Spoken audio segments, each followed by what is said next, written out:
unsolicited advice po, no? Doc Joey Montemayor. Lalo na yung mga gusto mag-invest, no? Na hindi naman gano'ng karami ang pera, mag-ingat po kayo, no? Maraming scam ngayon. At madali lang tangayin ang pera nyo, no? Pag-aralan nyo mabuti kung saan kayo mag-i-invest, no? Yung mga sa lupa naman, tsaka condominium, gusto nga nila yan, yung long term. Long term na ulugan, lalo sa mga OFW, ano?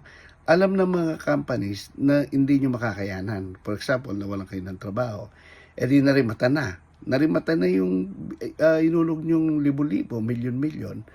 Kaya mag-ingat kayo. Seek first the advice of the Lord. And you will receive His answer. Ano sabi niya? Call unto me, and I will answer thee, and I will show thee great and mighty things that you do not know. Jeremiah 33:3. Yan po mag-ingat kayo sa kaka-invest. Maraming scam ngayon In fact, lawyer ako, alam ko napakarami sa mga hearings namin. Estafa, syndicated estafa, no theft, qualified theft, lahat ng panloloko, no, nandyan. So mag-ingat po kayo bago kayo mag-invest sa kukunting pera nyo, mag-pray muna tayo. Seek first the advice of the Lord. Salamat po, Attorney Joey Montemayor.